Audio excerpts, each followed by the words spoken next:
Aloha! So we're going to go through the concept here of seeing this just through the eyes of C major. C major, D minor, E minor, F major, G major, A minor, B diminished, and C. When we play these triads, they're based off the 1, 3, 5. The 1 and the 5 are always going to be the same. It's a perfect fifth. No matter where we go on the piano, it's always going to be the same increment.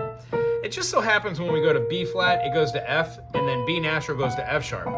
Those are the only two that don't go from black to black or white to white. B flat to F, B to F sharp. Other than that, the third is either between the two as a major third or a minor third. We will never have a chord like that unless it's called a D or a C sus2. C, D, G. Even though we don't have an E in there, it does display because when we resolve, it can either resolve up to the third or down to the root. The one of the chord is called the tonic, the root. When we go to the 2, that is the subtonic. Because it wants to go back to the 1.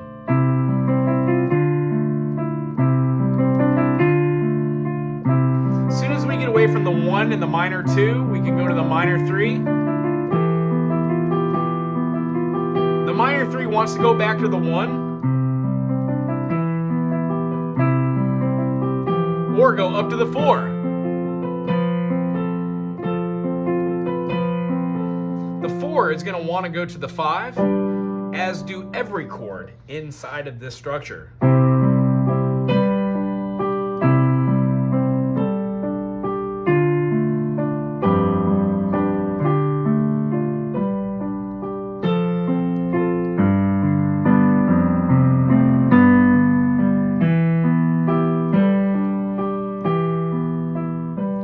That was a C major to a G, E minor to a G, D minor to a G, F to a G.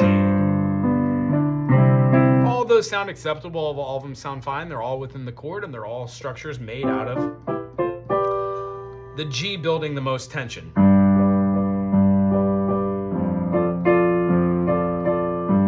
The G played with the 4 wants the 4 to go back to the 1 to relieve the tension or to play the 5 to keep going with the tension because it doesn't build a resolve.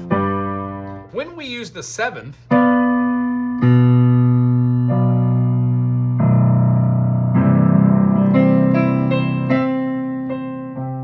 the B diminished wants to resolve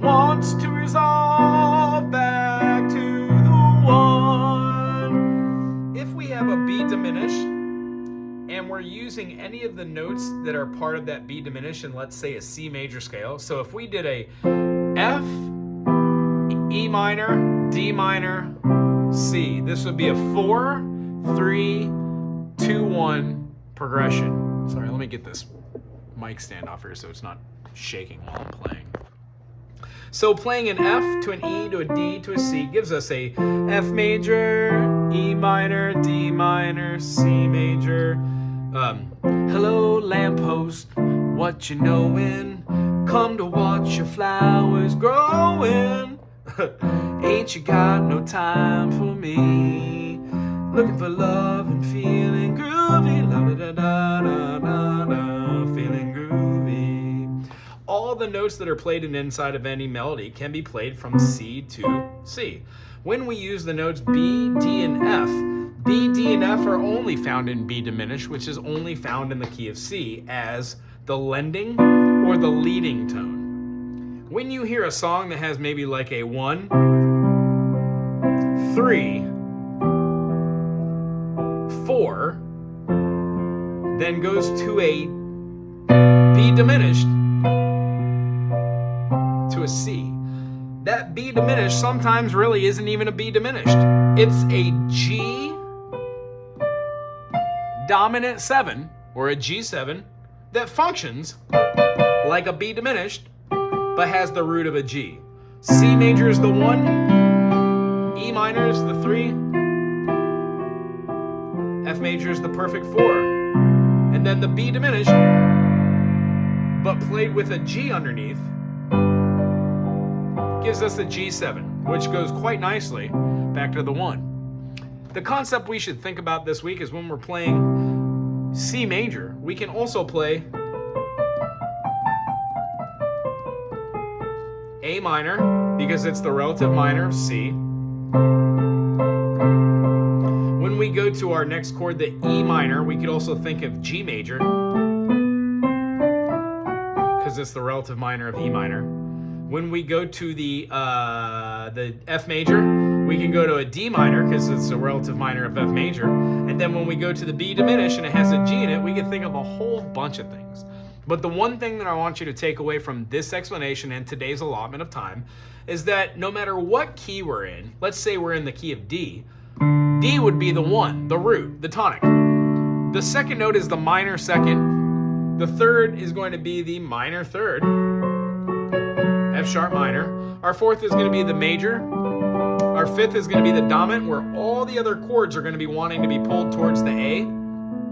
Our B minor is going to have all the notes that, not that note. All the notes in B minor, all the notes in A major, all the notes in G major, all the notes in F sharp minor. They are all the notes inside of D major and inside of B minor. Meaning, whenever you play any chord that has an F in it, it has to have an F sharp in there. When we play a D major and we don't have the F sharp, it's not quite literally a major third. If we had a 1, a 5, and then our 2 right here, we would still have the F sharp would be implied unless we play a minor third. Now there are things where we can have our D major and then play a D minor, and then rather than having a dominant C for the D minor 7, we could have a D minor with a major 7. It's like our James Bond chord.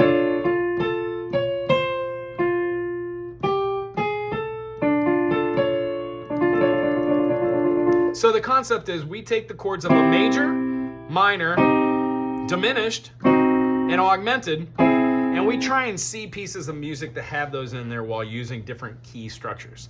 We will talk later about this through the eyes of, let's say, like, I don't know, Pink Floyd.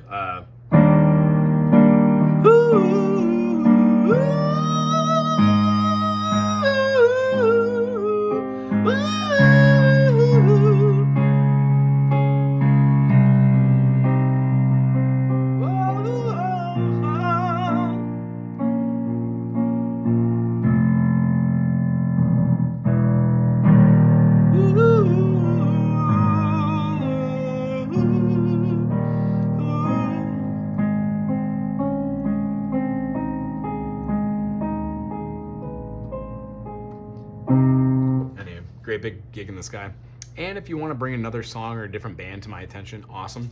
Other than that, when you're playing this week, try and play no matter what song you're in and key you're in to see what all 7 notes of the major diatonic scale are. When we get back next week, maybe have a song or 2 that we work on directly.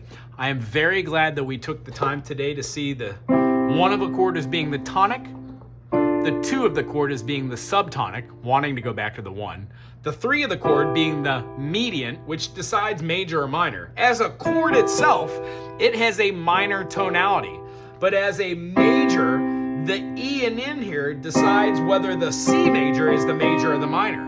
When we play a D minor and we have that minor note, that either becomes a D with a sharp 2, which doesn't work, or this kind of sussy note, which we don't call a sus in a minor. We just have it as being a 1, 2, 3, 4, 5, 6, 7, 1, 9. This is a D9. This is a D add 9. This is a D9 because it has our 1, 3, 5, 7, and 9. And this is a D add 9. It takes away the dominant 7, the C, and just leaves the high 9 note. Whenever you have the 9, or let's say even the 13, you can play the 7, or you can even play the 9 on top of it. Wonderful. We'll go into more chord explanation. Other than that, we will see you next week.